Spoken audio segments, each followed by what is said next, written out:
Tidak cukup diperlihatkan buku catatan kehidupan, rekaman kehidupan. Rekaman kehidupan kita secara utuh sejak terlahir sampai ajal datang merenggut nyawa. Barangkali mirip dengan video sekarang ini, di mana terekam dengan baik seluruh kegiatan kita sejak yang sekecil-kecilnya sampai kepada yang sebesar-besarnya. Untuk kemudian kita pun menerima balasan. In khairan fa khairun wa in syarran fa syarrun. Kalau baik ya baik balasannya, kalau jahat ya jahat juga balasannya. Catatan-catatan kita diberikan. Kalau banyak kebajikannya diberikan di tangan kanan dengan cara yang halus. Kalau banyak kejahatannya diberikan dari sebelah kiri atau dilempar dari belakang. Itulah sebabnya sejak di dunia ini kita sudah mohon kepada Allah. Ketika berwudu membasuh tangan kanan, apa kita bilang? Allahumma a'tini kitabi biyamini wa hasibni hisaban yasira. Ya Allah, berikan saya kitab di tangan kanan, dan kalau saya memang perlu dihisab, hisablah saya yang seringan-ringannya. Tangan kiri berlindung kita kepada Allah, jangan sampai diberikan kitab di tangan kiri atau dari arah sebelah belakang. Wa a'udzubika an tu'tiya kitabi bishimali aw min wara'i zuhri, dari arah sebelah belakang. Na'udzubillah min dzalik. Setelah selesai lewat proses penghisaban, lewat mizan, timbangan, maka yang sudah selesai dihisab itu bergeraklah menuju sirat, jembatan yang terbentang menuju surga melalui neraka. Saudara-saudara, panjangnya perjalanan sirat itu memakan waktu ratusan tahun. Tetapi orang yang lewat di atas sirat pun macam-macam, bergantung amalannya ketika di dunia ini. Ada yang lewat di atas sirat itu kalbarkil khatib, seperti kilat yang menyambar, lep, sudah sampai dia di surga. Cepat bukan main. Ada yang lewat di atas sirat itu seperti orang lari-lari. Ada yang lewat di atas sirat itu seperti orang jalan biasa. Ada yang sambil merangkak, ada yang sambil ngesor, ada yang sambil gelayutan, ada yang selamat sampai ke ujung ke surga, ada yang tergelincir jatuh masuk ke dalam neraka, bergantung amalannya dalam kehidupan di dunia sekarang ini. Tiap kita akan melewati yang namanya sirat ini. Saudara-saudara kaum muslimin yang saya hormati, dengan demikian mereka yang selamat melalui sirat sampai ke terminal akhir surga, mereka yang ketika dihisab ternyata banyak kejahatannya daripada kebaikannya, mereka singgah di dalam neraka. Nah, adapun orang-orang yang beriman menurut ayat Quran dan hadis Nabi itu nanti ada bermacam-macam. Ada orang beriman itu yang dimasukkan surga. Ada orang beriman itu yang dimasukkan ke dalam surga. Ada orang beriman itu yang disebut penduduk surga. Kenapa lain-lain, Pak? Karena waktu di dunia amalannya juga lain-lain. Ada orang beriman yang masuk surga. Ini paling murah tiketnya. Mau masuk surga? Kata Nabi begini, ma min abdin qala la ilaha illallah thumma mata ala dhalik illa dakhalal jannah. Kalau seorang hamba sudah mengucap dua kalimat syahadat, dia yakin dengan kebenaran kalimat itu sampai matinya, orang itu akan masuk surga. Abi Dzar yang waktu itu diajak bicara heran, ya Rasul kok gampang betul? Iya, walaupun orang itu mencuri, iya, walaupun orang itu berzina, iya, biar dia mencuri, biar dia berzina, kalau dia sudah mengucap 2 kalimat syahadat, dia yakin dengan kebenaran kalimat itu sampai matinya, itu orang akan masuk surga. Jadi masuk surga cukup 2 kalimat syahadat, yakin sampai mati, masuk surga. Itu perkara masuk. Tapi kalau pertanyaannya diterusin, masuknya kapan Pak? Nah, ini lain lagi urusannya.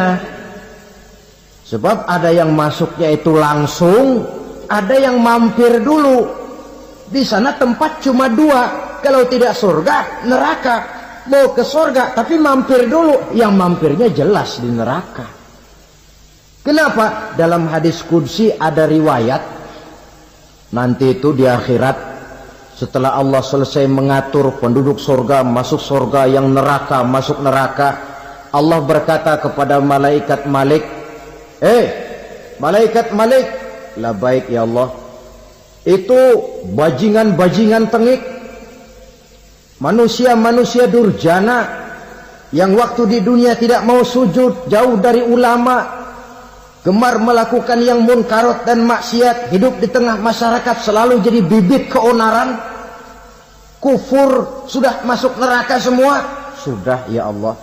Nah, kalau sudah, coba sekarang kamu masuk Malik. Saya, iya, masuk neraka. Mau apa ya Allah? Kata Allah, akhriju minan nar man kana fi qalbihi misqala habatin min khardalin min iman. Kau masuk neraka, cari di dalam neraka orang-orang yang ada imannya walaupun kecil sebesar biji zarah, angkat mereka keluar. Apabila datang kematian menimpa seseorang, datanglah kiamat baginya. Itu yang disebut dengan kiamat kecil. Hakikatnya mati adalah perpindahan dari kehidupan di dunia ini menuju kehidupan di alam barzakh. Menunggu kita di alam barzakh sampai datangnya saat kiamat, entah 10 tahun, entah 100 tahun, entah 1000 tahun, hanya Allah saja yang maha tahu. Adapun orang-orang beriman yang melakukan amal kebajikan dalam kehidupan di dunia ini, masa penantian yang lama di alam barzakh buat mereka sebentar saja. Tetapi bagi orang-orang kafir yang ingkar, yang tidak beriman kepada Allah, yang hidup di dunia cuma menumpuk-numpuk dosa, tentu penantian di alam barzakh akan merupakan waktu yang sangat lama. Bukankah dalam kehidupan kita waktu itu memang relatif? Contoh misalnya, bagi pemuda-pemudi yang sedang duduk asyik memadu cinta, waktu 4-5 jam saja rasanya cuma 4-5 menit. Tenggelam oleh keasikan. Tapi buat orang yang berbaring di rumah sakit, meratap di balik-balik apa itu tembok derita kata lagu, di balik dinding-dinding penjara, sehari bagai seminggu, seminggu rasa sebulan, sebulan boleh jadi rasa setahun. Penantian yang sangat lama. Kapan kiamat itu akan datang? Ini rahasia Allah. Jangankan kita yang orang awam, baginda Nabi sendiri tidak diberitahu oleh Allah kapan kiamat itu akan terjadi. Tetapi sungguh pun demikian, banyak hadis-hadis yang menjelaskan ciri atau tanda-tanda datangnya kiamat. Nah, kalau sudah bicara soal tanda, tanda kiamat itu ada dua. Pertama yang disebut alamatus sughra, tanda-tanda kecil. Ini waktunya masih ada tenggang. Ada yang dinamakan alamatul kubra, tanda-tanda besar. Artinya kiamat sudah diambang pintu.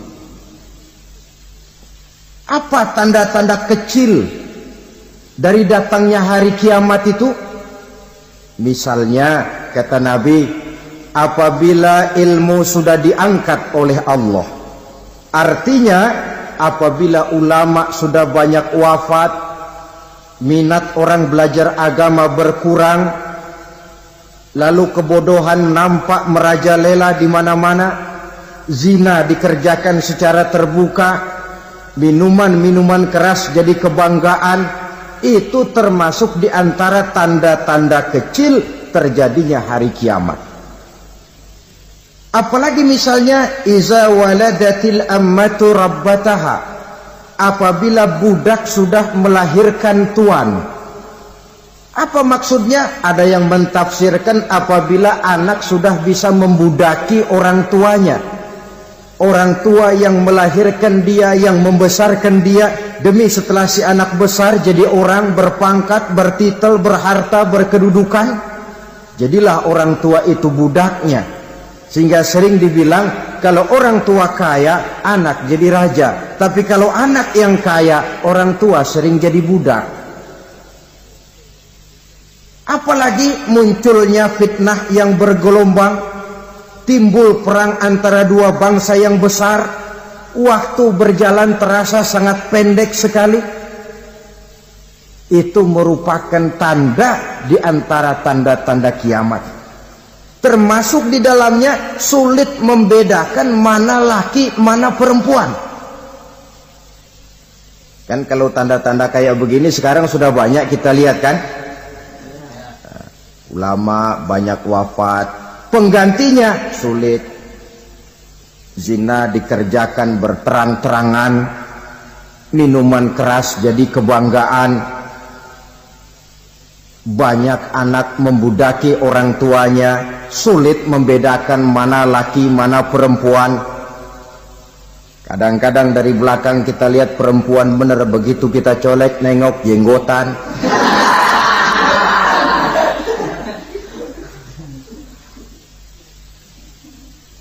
Ini termasuk tanda-tanda kecil, masih ada tenggang sampai akan terjadinya kiamat itu.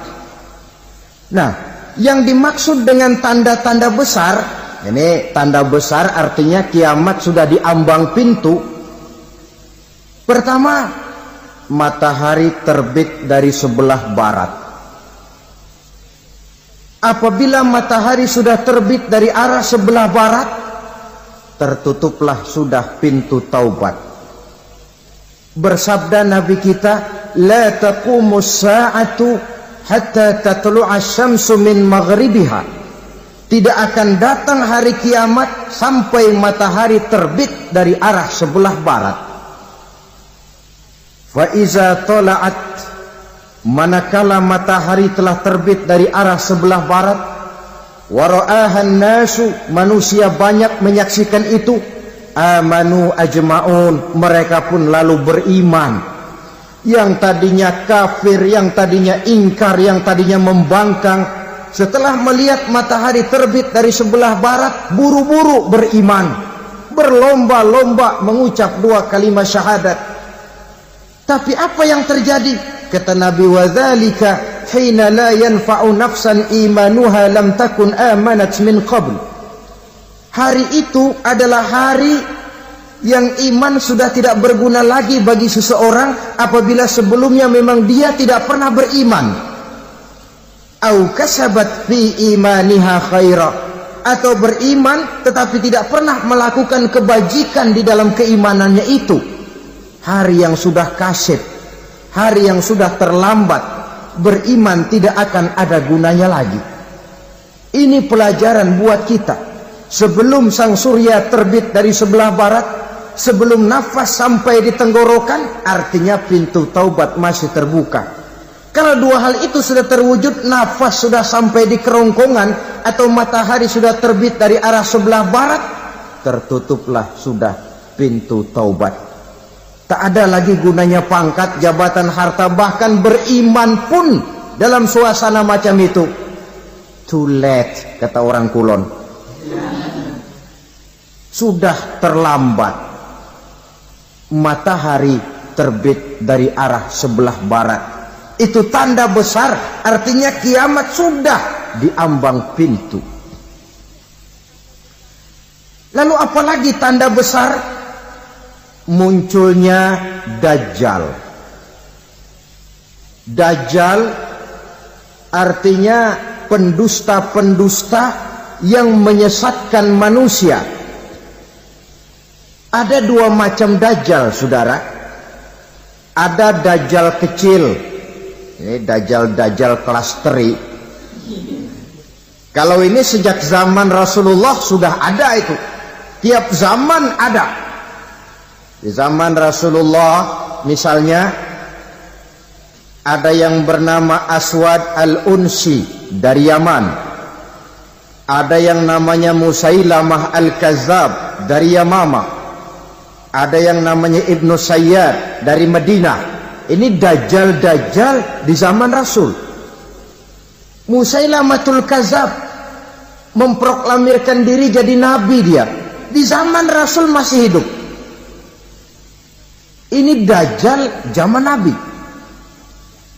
Di zaman sahabat muncul Dajjal. Di zaman kita sekarang ini Dajjal pun gentayangan. Dajjal kelas teri.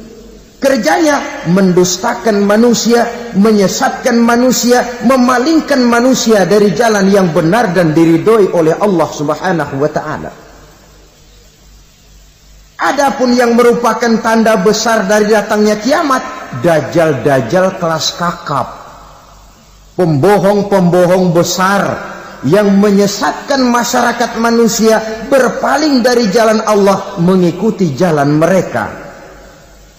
Apa sih ciri Dajjal itu? Kata Nabi dalam hadis Bukhari Muslim, "Innad Dajjala", sesungguhnya yang namanya Dajjal itu yakhruju, satu saat akan muncul mendekati hari kiamat. Wa inna ma'ahu ma'an, si Dajjal ini membawa air.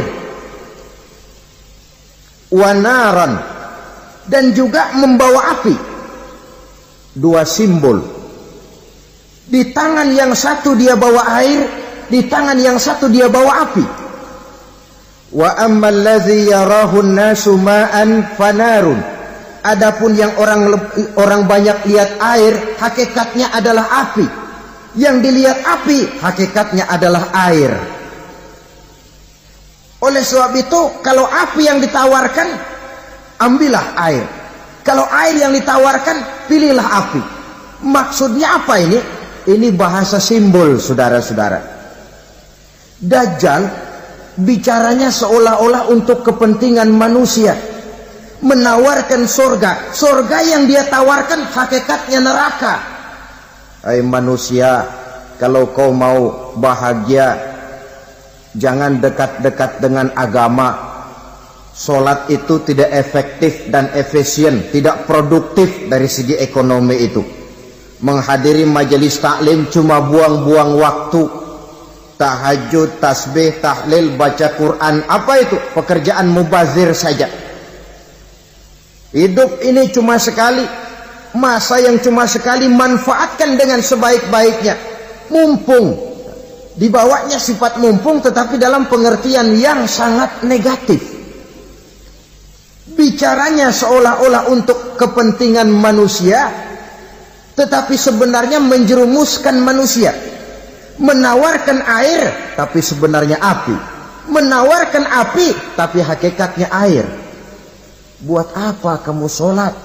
Buat apa kamu bayar zakat? Buat apa kamu puasa?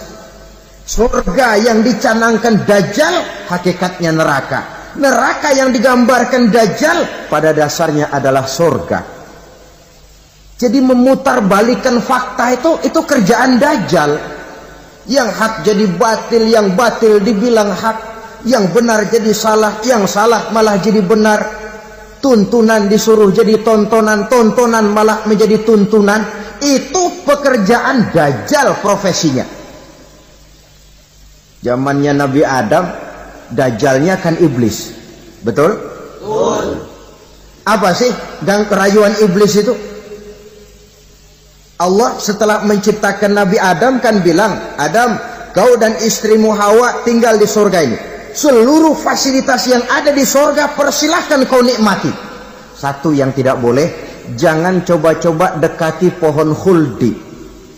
Dekat saja jangan, apalagi sampai memetiknya. Datang Dajjal yang namanya iblis ini. Adam, kamu tahu nggak kenapa tidak boleh makan buah khuldi? Ya nggak tahu, pokoknya saya dilarang. Bodoh kamu Dam. Khuldun artinya kekal. Kalau kamu makan itu buah, kau akan kekal di surga buat selamanya.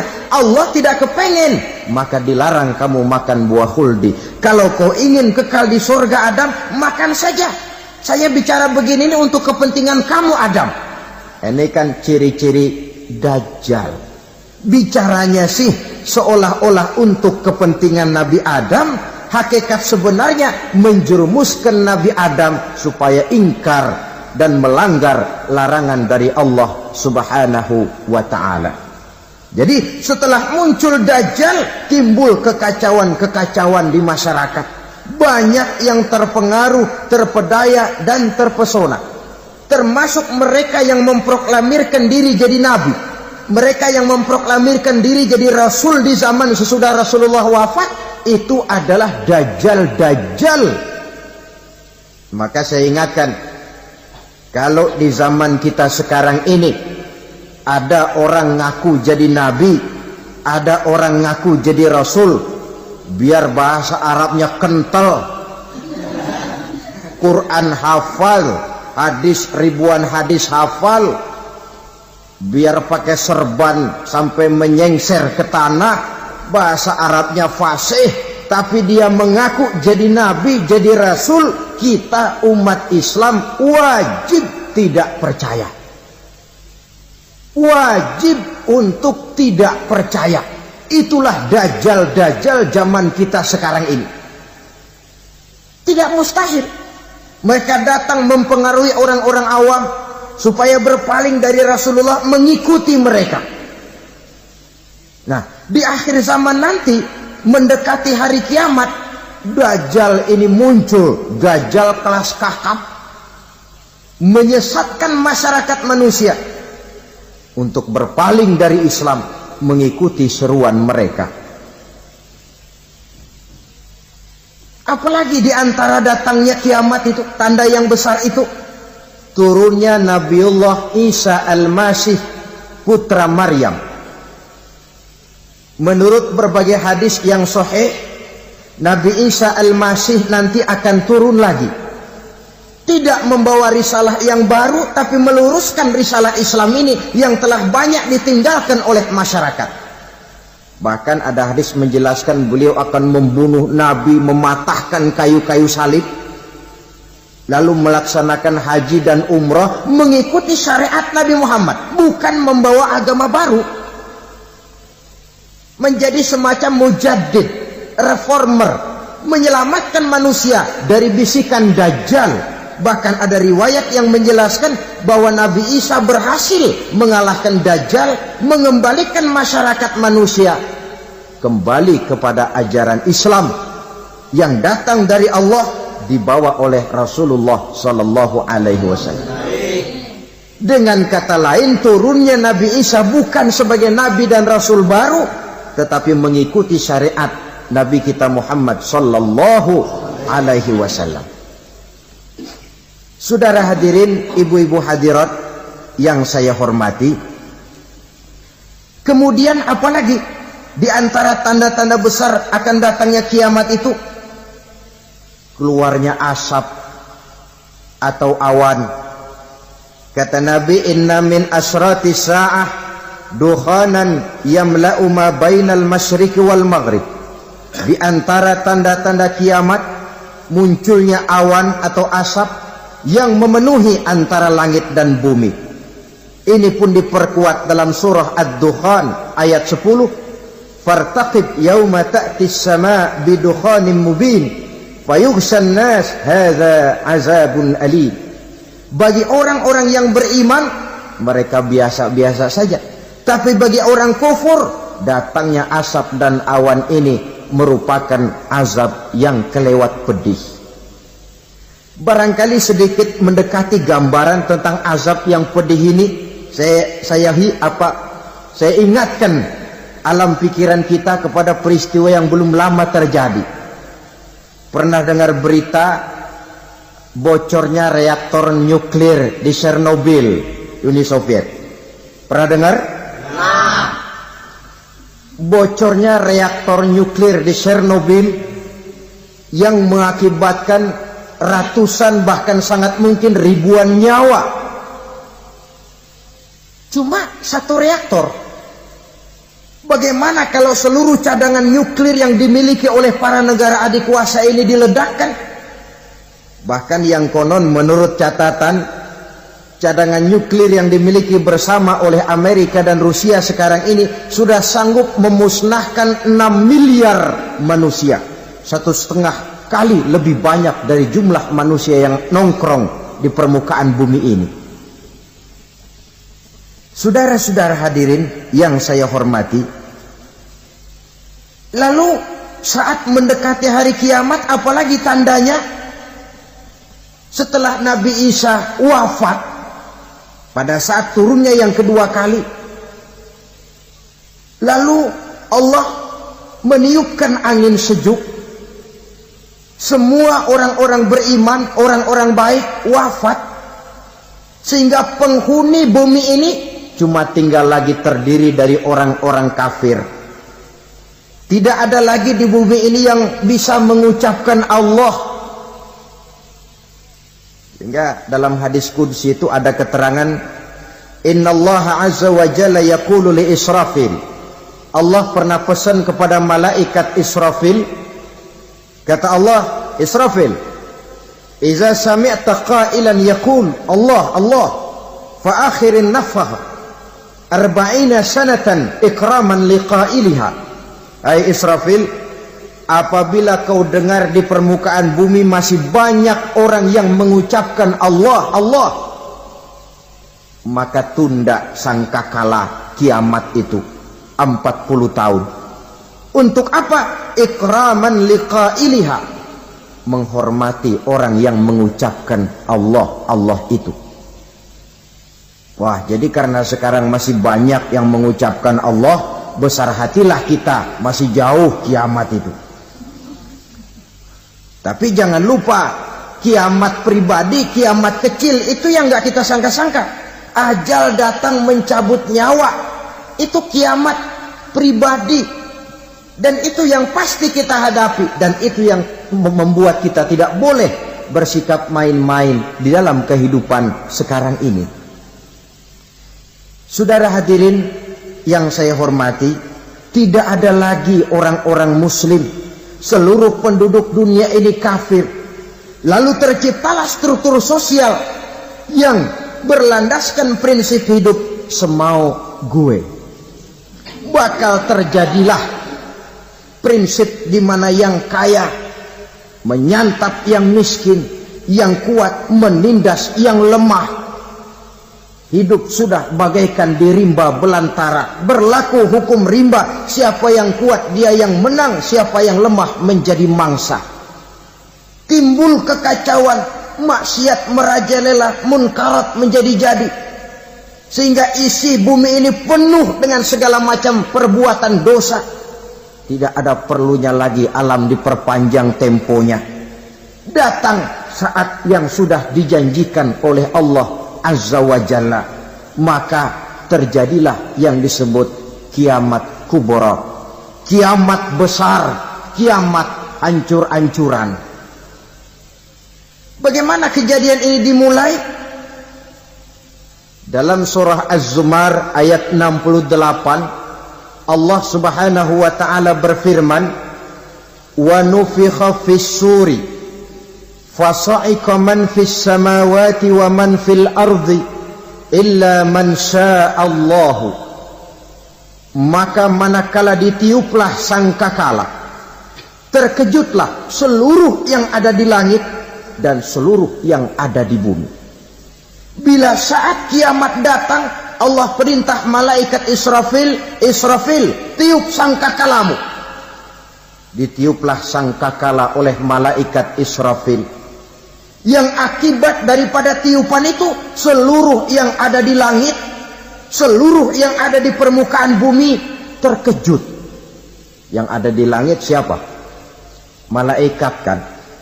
Bayangin aja kalau malaikat kaget, apalagi kita.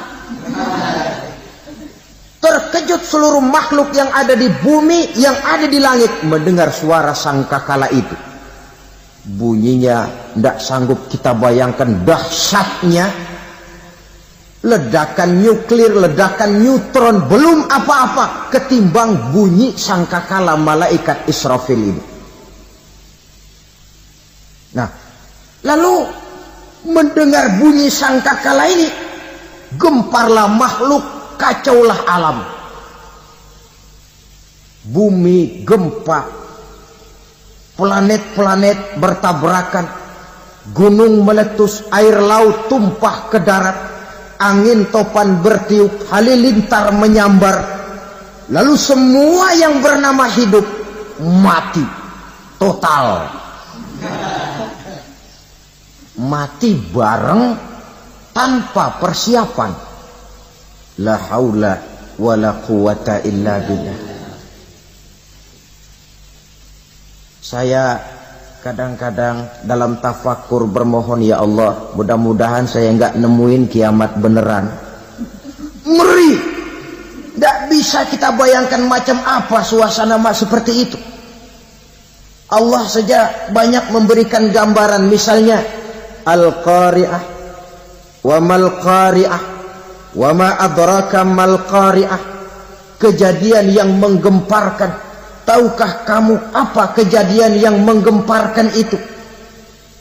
Yauma yakunun nasu kal farasil mabsus wa takunul jibalu kal ihnil manfus. Pada saat itu manusia berterbangan bagai kupu-kupu. Gunung berterbangan seperti kapas ditiup angin. Gunung saja macam kapas, konon lagi manusia. Kematian total, mulai semut sampai gajah mati, jin mati, iblis mati, malaikat mati. Malaikat saja mati. Saudara hadirin yang saya hormati, kematian total yang tanpa persiapan. Orang bilang, Pak, kalau mati bareng begitu yang repot malaikat maut dong ya. Cabut sana, cabut sini. Itu kalau menurut logika kita, mestinya begitu menurut logika. Tapi logika juga yang bilang nggak perlu serepot itu. Sebab untuk mematikan listrik di wilayah DKI, di wilayah Jakarta, nggak perlu tiap rumah didatengin matiin ya lama. Cukup dari kantor pusatnya saja PLN tekan satu tombol, gelaplah seluruh Jakarta. Saudara hadirin yang saya hormati, kematian total. Lalu setelah kematian total, planet-planet juga mati, dalam arti tidak bergerak dan beredar. Angin mati, dalam arti tidak bertiup. Air mati, dalam arti tidak ada riak gelombang. Pokoknya semua mati. Kullu nafsin za'iqatul maut. Semua yang bernafas mati. Dalam ayat lain, kullu man 'alaiha fan. Semua yang ada di permukaan bumi fana. Yang kekal cuma Allah Subhanahu wa ta'ala. Yang paling belakang mati malaikat maut dan malaikat Israfil. Tapi mati juga sesuai dengan janji Allah. Menurut hadis Bukhari Muslim dari Abi Hurairah, masa tenggang waktu antara kematian total pada tiupan sangkakala pertama dengan proses kebangkitan pada tiupan sangkakala kedua 40 lamanya. Tidak dijelaskan oleh Abi Hurairah 40 jam, apa 40 hari, apa 40 tahun. Hadis-hadis cuma menyebutkan 40 saja. Sunyi alam, yang tinggal cuma Allah saja lagi. Ketika itu Allah berseru-seru, katanya, limanil mulkul yauma, siapa para penguasa hari ini? Mana itu raja-raja dan penguasa yang dulu mengaku jadi Tuhan? Fir'aun, mana Fir'aun sekarang? Yang dulu jadi raja, merasa berhasil, sombong, lalu tidak mau turun-turun dari kekuasaannya, sampai kepada puncak kekurang ajarannya mengangkat diri jadi Tuhan. Mana itu Fir'aun?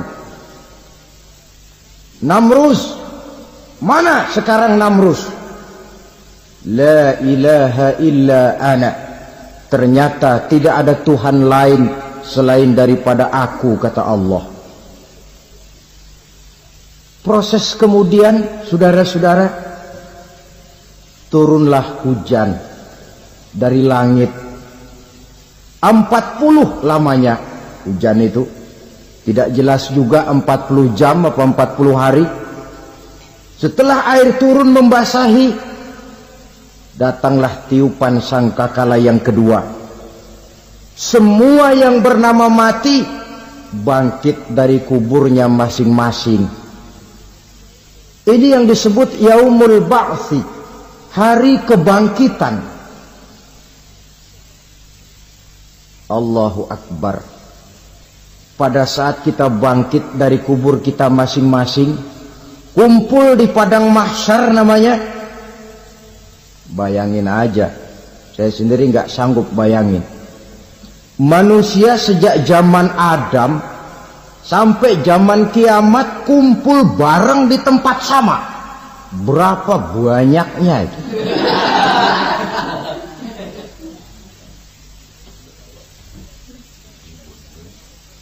Dan yang luar biasa, menurut satu riwayat, pada saat bangkit itu, Masya Allah, roman muka kita berubah, disesuaikan dengan amalan kita waktu di dunia ini. Barang siapa yang waktu di dunia amalannya itu amalan tikus, di akhirat nanti dia bangkit dari kubur, mukanya seperti muka tikus. Gagah betul badannya, tapi mukanya seperti tikus. Kenapa? Amalannya waktu di dunia seperti amalan tikus. Apa amalan tikus itu? Suka ngegeragoti barang yang sudah disimpan rapi-rapi. Orang sudah simpan uang rapi-rapi, simpan perhiasan rapi-rapi, digeragoti oleh tikus. Maling-maling, pencoleng-pencoleng, koruptor-koruptor, itu nanti di akhirat nanti kita lihat mukanya seperti muka tikus. Oh, ini waktu di dunia suka nyolong, mukanya seperti muka tikus. Barang siapa yang waktu di dunia ini amalannya itu amalan macan, dia akan bangkit nanti mukanya seperti muka macan. Apa amalan macan? Macan itu amalannya menang-menangan. Orang yang mau menang saja nggak mau mengalah. Coba lihat di hutan, kenal hutan nggak? Di hutan, raja hutan di mana-mana pasti macan, betul kan? Betul. Padahal hutan belum pernah bikin pemilihan umum. Tapi macan tidak peduli ada pemilihan umum apa tidak, pokok saya raja. Sebab apa? Macan jadi raja itu bukan karena benar, tapi karena kuat jadi raja. Setelah dia jadi raja, rakyat hutan yang mesti dilindungi malah dimakan oleh raja macan. Kambing rakyat hutan dimakan oleh macan. Ayam rakyat hutan dimakan oleh macan. Itu nanti kita lihat di akhirat itu mukanya seperti muka macan, gagah betul. Lalu barang siapa yang di dunia ini amalannya itu seperti amalan anjing, nanti dia punya muka seperti muka anjing. Apa amalan anjing? Pertama, anjing itu kalau disuruh jaga rumah, dia tidak bisa membedakan mana maling, mana tamu. Biar yang datang maling, kalau bawa tulang, anjing kalem. Yang kedua, anjing itu akan setia kepada siapa saja yang memberinya roti. Siapa yang memberinya roti, itulah majikannya. Apa kata majikannya, pasti dia laksanakan. Soal benar atau salah, dia tidak peduli. Setelah anjing dapat roti, dia tidak punya pilihan lain kecuali bilang, abdi mah kumaha juragan wae ayeuna mah.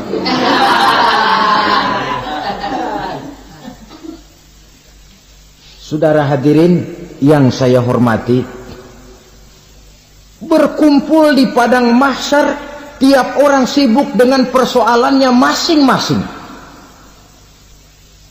Matahari waktu itu didekatkan oleh Allah, panas luar biasa. Ada yang saking panasnya itu mencucurkan peluh keringat sampai sebatas mata kakinya.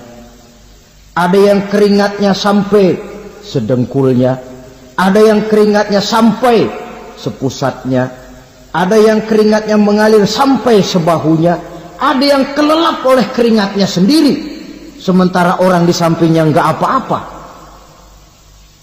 Bergantung lagi amalan dia waktu di dunia ini. Saudara-saudara,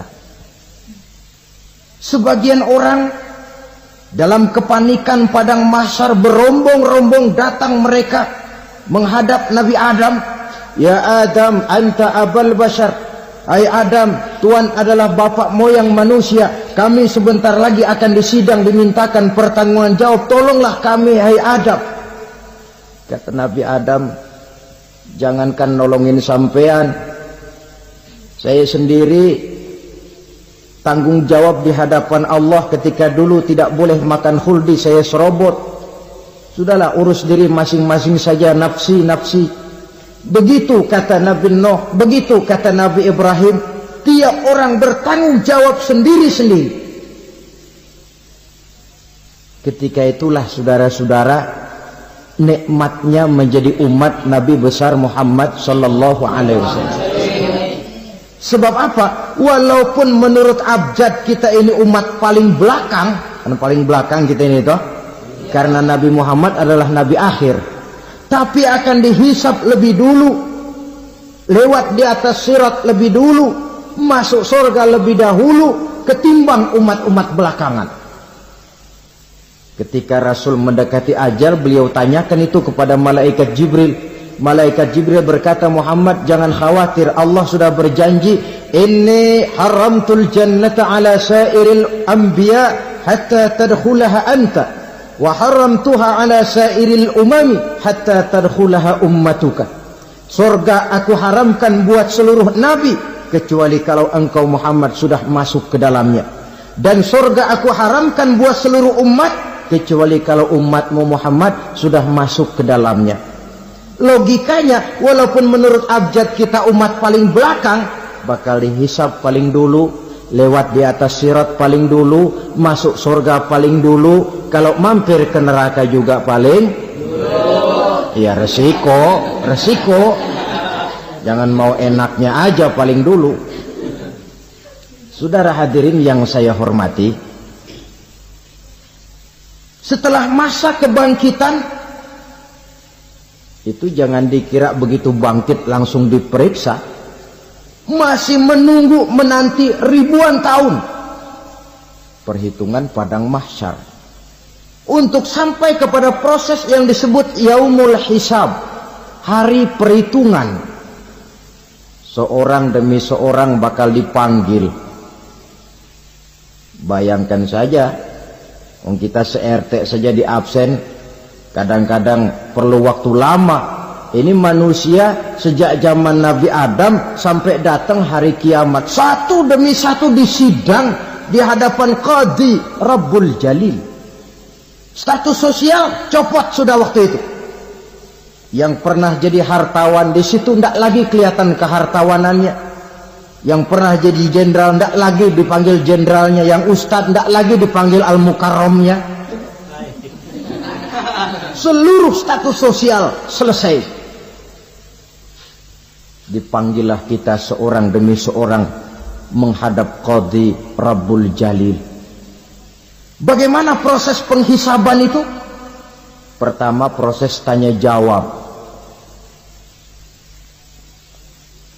Di antaranya ada hadis menyatakan, lan tazula qadama 'abdin yaumal qiyamah hatta yus'ala an arba'i khisalin. Besok di hari kiamat tidak akan bergeser telapak kaki seorang hamba sampai dia ditanya lebih dulu tentang 4 persoalan. Tentang ilmunya. Kemana ilmu itu diamalkan? Tentang umurnya. Di mana umur itu dihabiskan? Tentang masa mudanya. Kemana masa muda itu dipakai?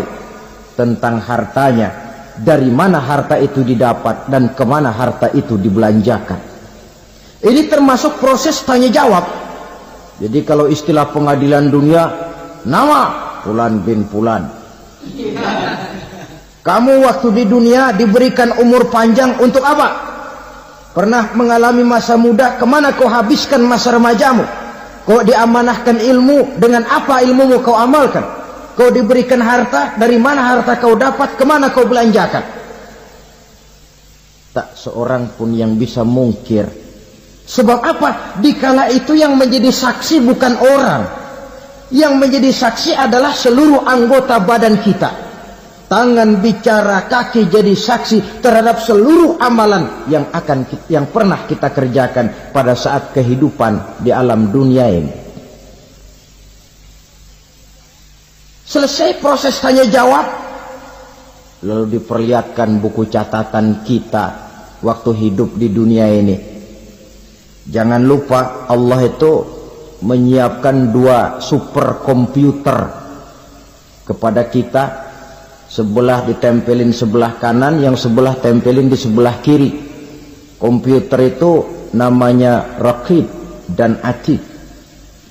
2 malaikat yang apabila baik kita lakukan, refleks saja akan menulis kebajikan kita. Jahat kita kerjakan akan tertulis. Catatan itu nanti diperlihatkan kepada kita. Waduh, alangkah malunya pada saat diperlihatkan catatan kita, buku rapot kita merah melulu. Barangkali diperiksa sambil diomelin, brengsek lo. Buku merah melulu begini, bagaimana waktu hidup di dunia? Tidak cukup diperlihatkan buku catatan kehidupan, rekaman kehidupan. Rekaman kehidupan kita secara utuh sejak terlahir sampai ajal datang merenggut nyawa. Barangkali mirip dengan video sekarang ini, di mana terekam dengan baik seluruh kegiatan kita sejak yang sekecil-kecilnya sampai kepada yang sebesar-besarnya. Untuk kemudian kita pun menerima balasan. In khairan fa khairun wa in syarran fa syarrun. Kalau baik ya baik balasannya, kalau jahat ya jahat juga balasannya. Catatan-catatan kita diberikan. Kalau banyak kebajikannya diberikan di tangan kanan dengan cara yang halus. Kalau banyak kejahatannya diberikan dari sebelah kiri atau dilempar dari belakang. Itulah sebabnya sejak di dunia ini kita sudah mohon kepada Allah ketika berwudu membasuh tangan kanan apa kita bilang? Allahumma a'tini kitabi biyamini wa hasibni hisaban yasira. Ya Allah, berikan saya kitab di tangan kanan, dan kalau saya memang perlu dihisap, hisaplah saya yang seringan-ringannya. Tangan kiri berlindung kita kepada Allah, jangan sampai diberikan kitab di tangan kiri atau dari arah sebelah belakang. Wa a'udzubika an tu'tiya kitabi bishimali aw min wara'i zuhri, dari arah sebelah belakang. Na'udzubillah min dzalik. Setelah selesai lewat proses penghisaban, lewat mizan, timbangan, maka yang sudah selesai dihisab itu bergeraklah menuju sirat, jembatan yang terbentang menuju surga melalui neraka. Saudara-saudara, panjangnya perjalanan sirat itu memakan waktu ratusan tahun. Tetapi orang yang lewat di atas sirat pun macam-macam, bergantung amalannya ketika di dunia ini. Ada yang lewat di atas sirat itu kalbarkil khatib, seperti kilat yang menyambar, lep, sudah sampai dia di surga. Cepat bukan main. Ada yang lewat di atas sirat itu seperti orang lari-lari. Ada yang lewat di atas sirat itu seperti orang jalan biasa. Ada yang sambil merangkak, ada yang sambil ngesor, ada yang sambil gelayutan, ada yang selamat sampai ke ujung ke surga, ada yang tergelincir jatuh masuk ke dalam neraka, bergantung amalannya dalam kehidupan di dunia sekarang ini. Tiap kita akan melewati yang namanya sirat ini. Saudara-saudara kaum muslimin yang saya hormati, dengan demikian mereka yang selamat melalui sirat sampai ke terminal akhir surga, mereka yang ketika dihisab ternyata banyak kejahatannya daripada kebaikannya, mereka singgah di dalam neraka. Nah, adapun orang-orang yang beriman menurut ayat Quran dan hadis Nabi itu nanti ada bermacam-macam. Ada orang beriman itu yang dimasukkan surga. Ada orang beriman itu yang dimasukkan ke dalam surga. Ada orang beriman itu yang disebut penduduk surga. Kenapa lain-lain, Pak? Karena waktu di dunia amalannya juga lain-lain. Ada orang beriman yang masuk surga. Ini paling murah tiketnya. Mau masuk surga? Kata Nabi begini, ma min abdin qala la ilaha illallah thumma mata ala dhalik illa dakhalal jannah. Kalau seorang hamba sudah mengucap dua kalimat syahadat, dia yakin dengan kebenaran kalimat itu sampai matinya, orang itu akan masuk surga. Abi Dzar yang waktu itu diajak bicara heran, ya Rasul kok gampang betul? Iya, walaupun orang itu mencuri, iya, walaupun orang itu berzina, iya.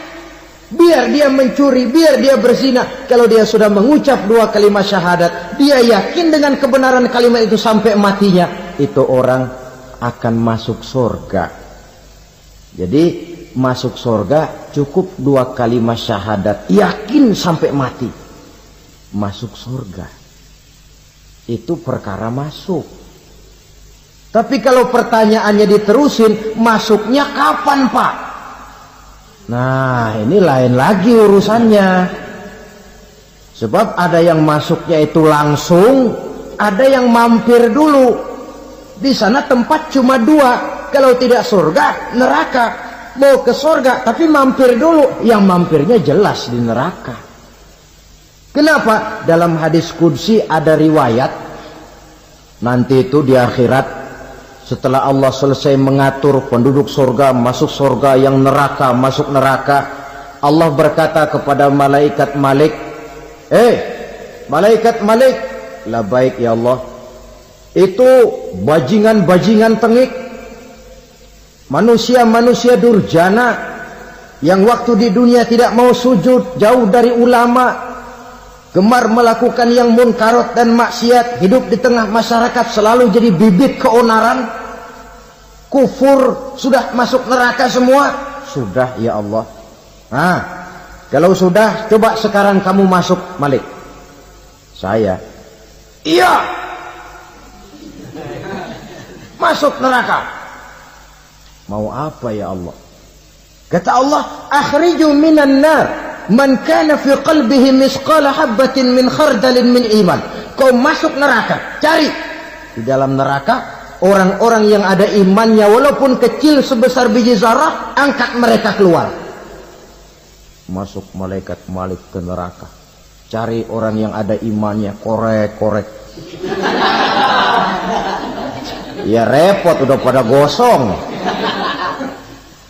Yang ada imannya diangkat ke atas, yang ada imannya diangkat ke atas, lalu dimandikan di Nahrul Hayat, namanya sungai kehidupan di akhirat nanti. Cakep lagi rupanya, bersih lagi wajahnya, apel di hadapan Allah. Kata Allah, bagaimana mas? Kapok nggak sampean? Kapok ya Allah. Nah, kalau kapok, idhab fadkhulil jannah, pergi masuk surga sana. Berangkat mereka ke surga, ketemu sama teman-temannya yang udah sampai lebih dulu, yang nggak pakai mampir lagi.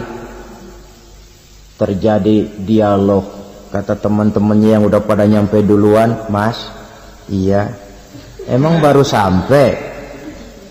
Saya baru sampai. Memang mampir di mana dulu mas? Kita sudah lama sampai di surga. Saudara buka surah Al-Muddathir ayat 34-35. Ma salakakum fis saqar? Kenapa kamu mampir di neraka Saqar? Qalu lam nakum minal musallin.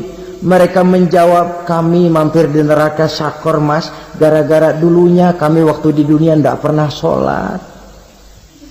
Tidak pernah sholat? Tidak pernah. Karena rumahnya dekat masjid, cuma dekat doang mas. Sholat mah enggak saya.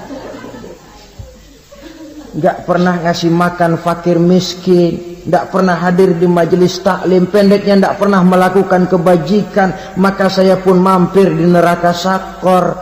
Untung betul saya punya iman mas, sedikit. Waktu hidup di dunia dulu saya pernah mengucap 2 kalimat syahadat. Sekali-kalinya waktu mau kawin. Masya Allah. Untung saja kawin. Kalau nggak kawin polos.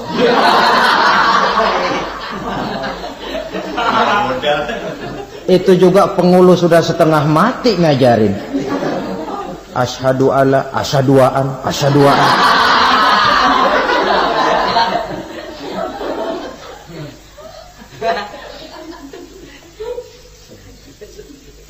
Ini namanya masuk surga, ada mampir dulu. Ada pula orang mukmin itu yang dimasukkan surga. Namanya dimasukkan kan terima beres. Saya masuk ke rumah, jalan sendiri, cari tempat sendiri. Saya dimasukkan ke dalam rumah, terima beres, pokok ada di dalam, itu dimasukkan namanya. Nggak pakai mampir. Tapi tentu tiketnya lebih mahal ketimbang yang pertama tadi. Apa kata Allah? Innal ladzina amanu wa amilus solihat la ukaffiranna anhum sayyi'atihim wa la udkhilannahum jannah. Sesungguhnya orang-orang yang beriman kemudian beramal soleh, kami hapuskan segala dosa dan kesalahannya, kami masukkan mereka ke dalam surga. Lihat ayatnya, Allah yang memasukkan, kita yang dimasukkan. Tidak pakai transit, tidak usah mampir. Cuma tidak cukup syahadat, tidak cukup amanu, tapi diiringi dengan wa'amilus sholih. Iman, amal. Tidak cukup syahadat, lalu dibuktikan dia sholat, dia zakat, puasa, lalu dia melakukan berbagai macam kebajikan. Ini yang menyebabkan dia tidak pakai mampir di tempat yang bernama Sakor. Lalu ada pula orang mukmin itu yang disebut penduduk sorga. Wah, ini sudah VIP ini. Ashabul Jannah, penduduk sorga. Siapa mereka? Kata Allah, innal ladzina amanu summa istaqamu fala khaufun alaihim wala hum yahzanun ulaika ashabul jannah hum fiha khalidun.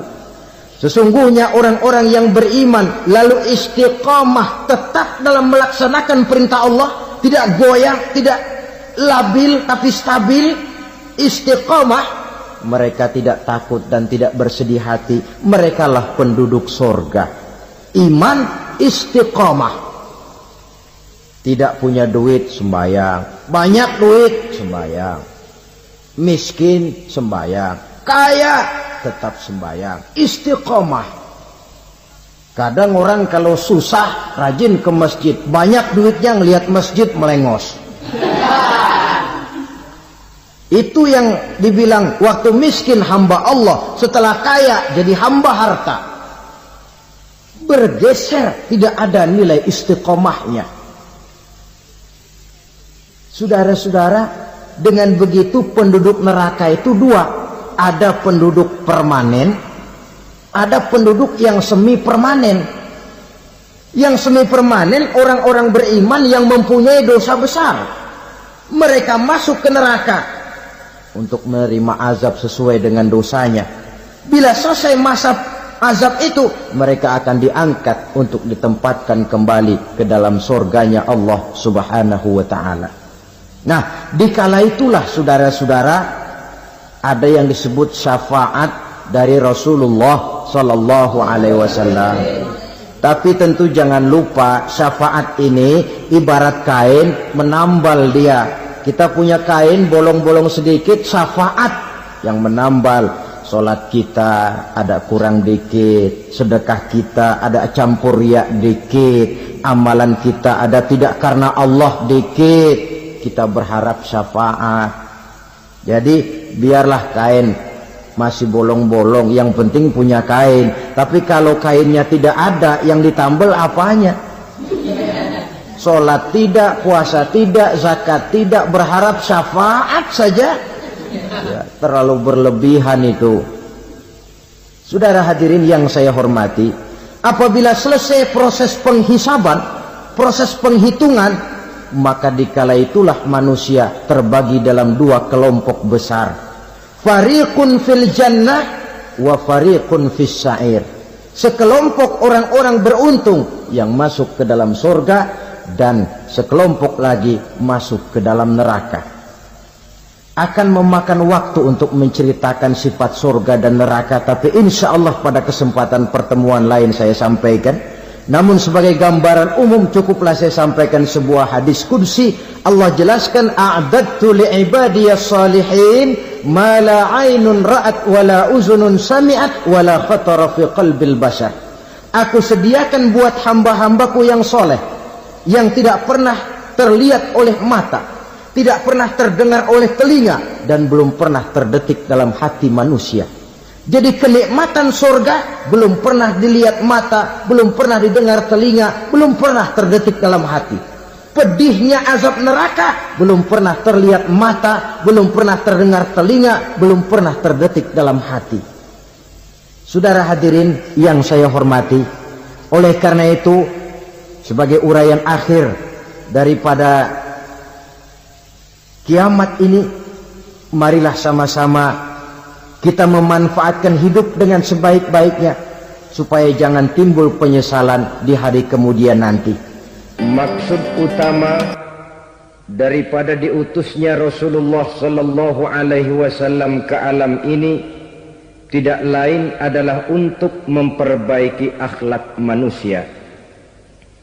14 abad yang lalu, dari sebuah kota kecil yang tidak ada dalam peta, lahir satu proyek raksasa, proyek memperbaiki akhlak manusia. Di tengah-tengah dunia pada ketika itu, Eropa masih biadab, Afrika belum dikenal orang, Asia sungguh sangat terbelakang, dan semenanjung Arabia dari berbagai aspek kehidupannya dikenal sebagai masyarakat jahiliyah.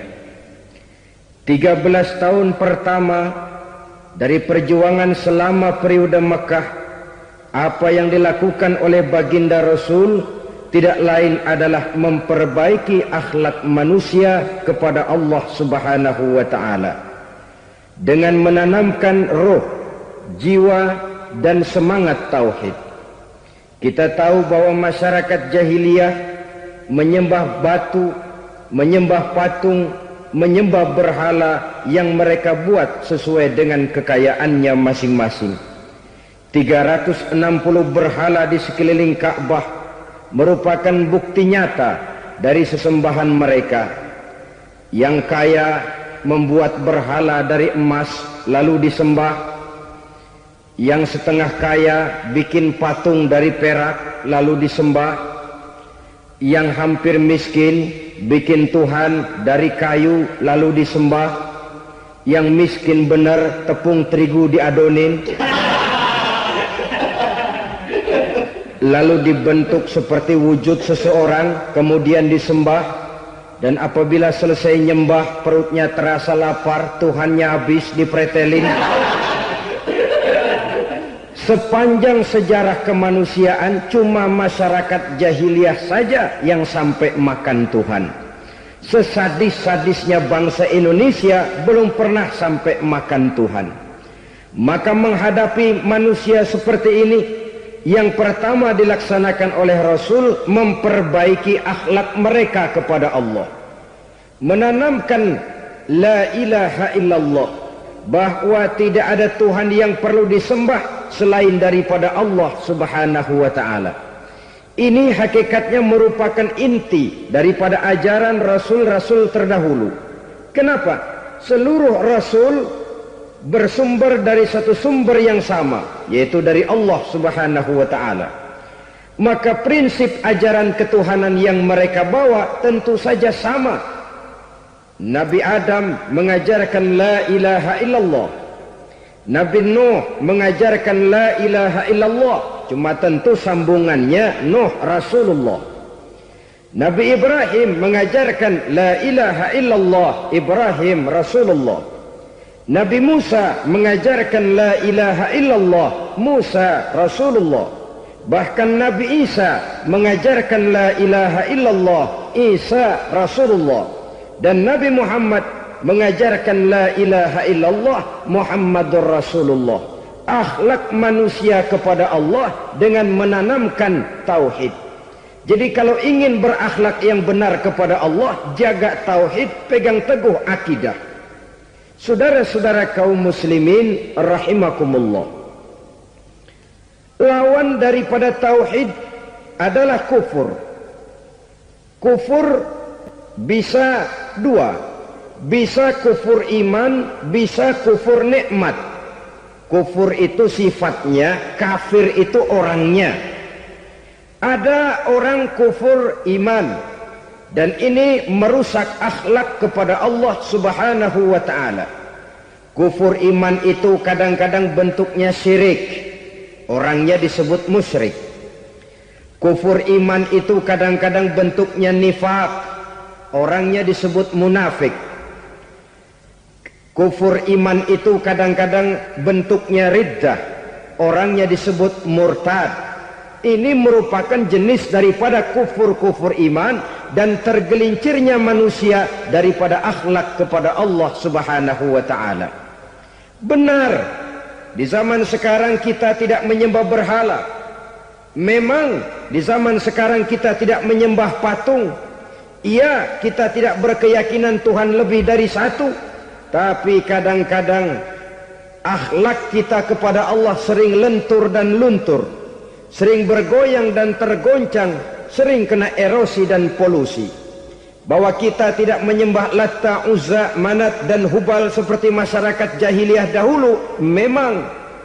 Tapi Latta zaman sekarang, Uzza zaman sekarang, Manat dan Hubal di zaman sekarang, berhala-berhala di abad kita sekarang ini kadang-kadang bernama harta, kadang-kadang bernama wanita, kadang-kadang bernama tahta, mungkin juga bernama Toyota.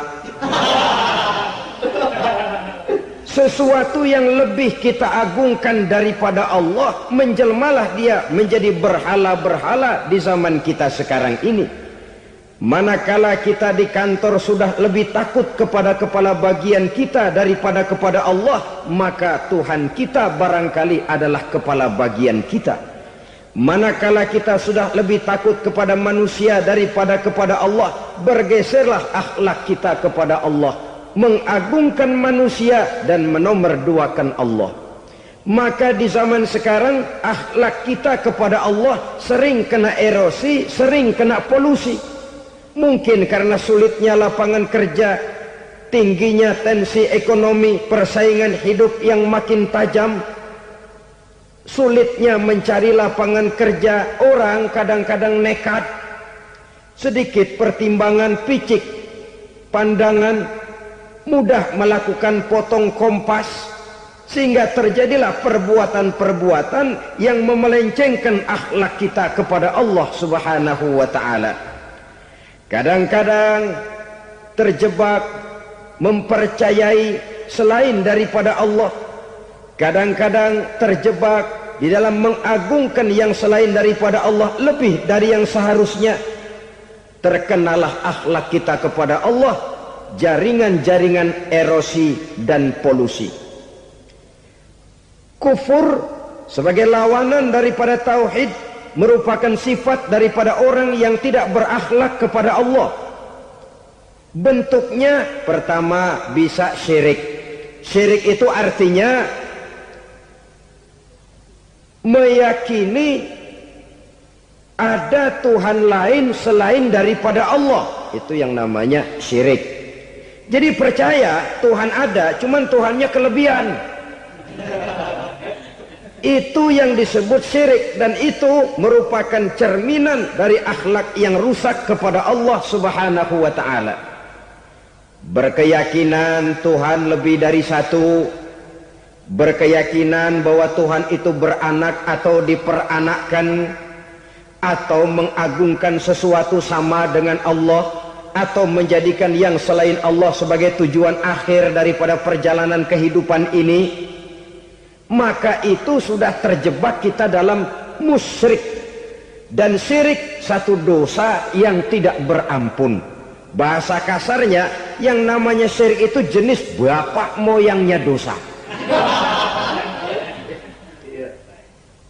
Saudara-saudara, sebab itu saya pesan, kalau memang terpaksa, biasanya yang tinggal di kota-kota besar itu kalau tidak kepengen dosa kan susah.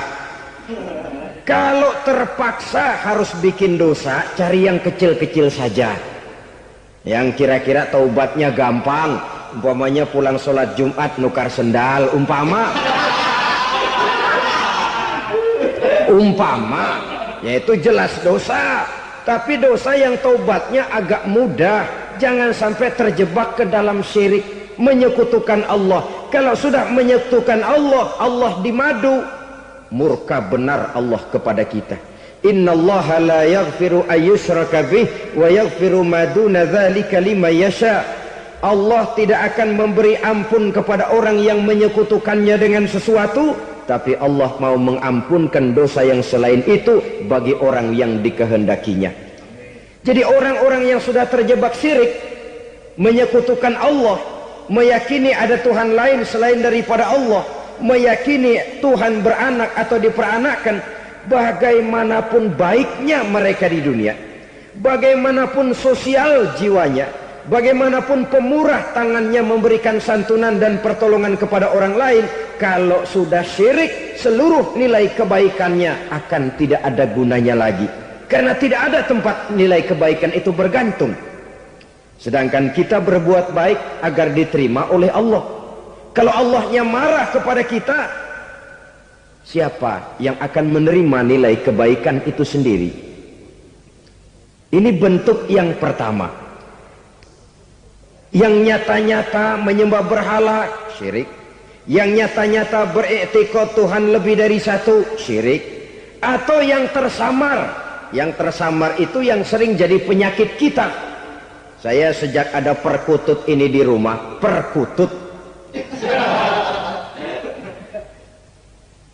Saudara-saudara, yang merusak akhlak kepada Allah, yang merusak tauhid setelah syirik, bisa juga berbentuk nifak.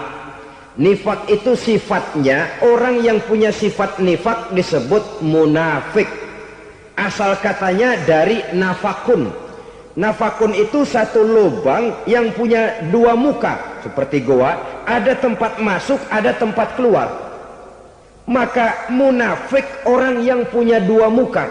Kalau bahasa kita, pandai bermain minyak di atas air. Manis jika berhadapan, balik belakang lain bicara. Sehingga apa yang dinamakan nifak, kata Imam Ali Al-Jurjani dalam kitab ta'rifatnya, izharul imanu bil lisan wa kitmanul kufri bil qalbi. Menyatakan, menampakkan iman dengan lidahnya, tapi menyembunyikan kekafiran dalam hatinya. Dengan kata lain, lidahnya mah iman, hatinya mah kafir. Padahal hati itu yang dilihat, padahal hati itu yang dinilai. Kenapa lidahnya mengaku iman? Ya mungkin karena kepepet, mungkin karena kepentingan, mungkin karena ingin mencari kelemahan orang, lalu dia pura-pura beriman. Tapi sesungguhnya hatinya kufur. Ini merupakan penyakit munafik. Dan terus terang, menghadapi orang munafik jauh lebih berat daripada menghadapi orang kafir. Kenapa? Munafik ini kan musuh dalam selimut. Mau dibilang musuh nyata-nyata, apalagi di zaman Rasul ya, ketika periode Madinah, berat sekali menghadapi orang munafik. Mau dibilang kafir, kalau ketemu assalamualaikumnya medok juga.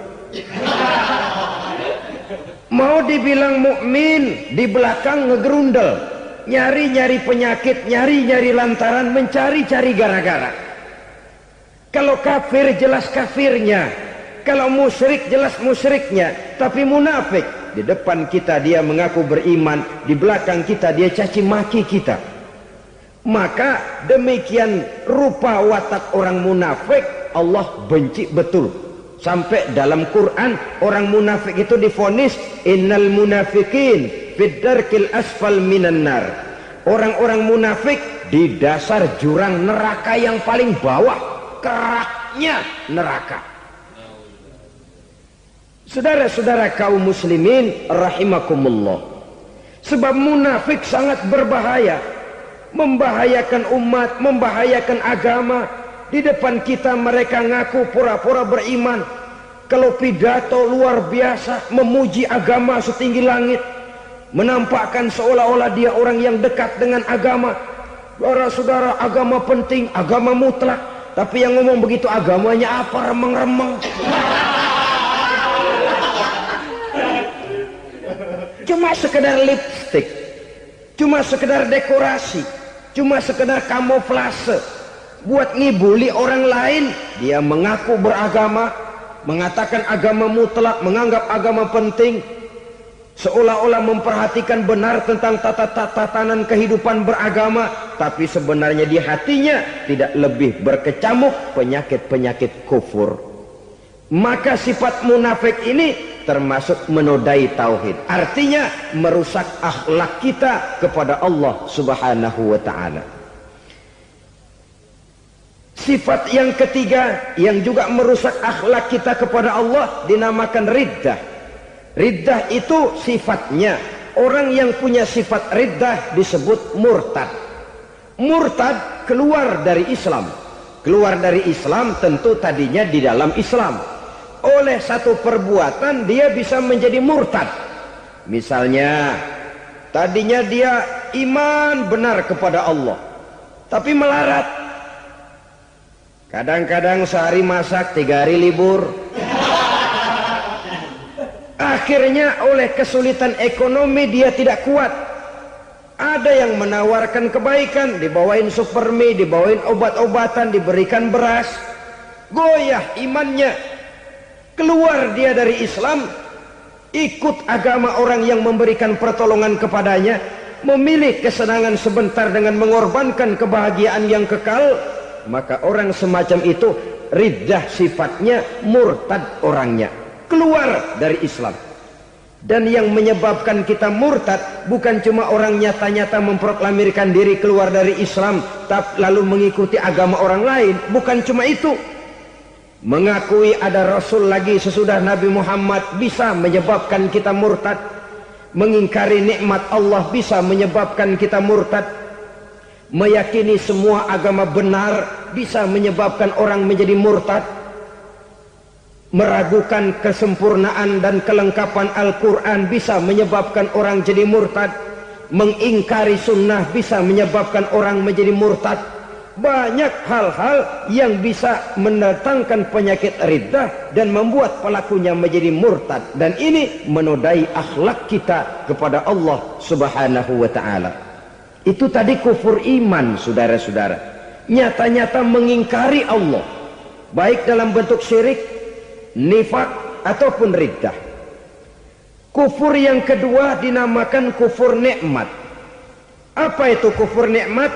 Sitru nikmatil mun'im au ya'malu fi mukhalafatil mun'im. Menutup-nutup nikmat Allah atau melakukan perbuatan yang menentang, bertentangan dengan kehendak yang memberikan nikmat. Jadi kufur nikmat pertama, nutup-nutupin Tuhan. Tuhan jalingin. Duit lu banyak amat, dari mana? Gua kerja. Lalu kerjanya nomor satu. Orang yang berakhlak kepada Allah, dia akan menjawab, kamu uangnya kok banyak, dari mana? Rezeki dari Allah. Caranya, saya kerja. Kerja itu cara, rezeki itu dari Allah datangnya. Bukankah di zaman sekarang kita sering terpleset? Ini merupakan cerminan dari rapuhnya akhlak kita kepada Allah Subhanahu wa ta'ala. Karena usaha saya memang, karena saya peras keringat banting tulang, tentu.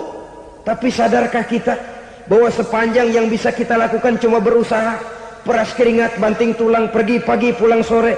Tapi bisakah kita memastikan hasil usaha kita? Apalagi yang paling dekat, misalnya saja yang sungguh-sungguh di luar jangkauan kemampuan kita, soal rezeki, soal jodoh, soal maut. Kitakah yang mengatur? Kitakah yang menentukan? Subhanallah. Manusia sungguh tidak berdaya menghadapi tiga hal paling pokok ini.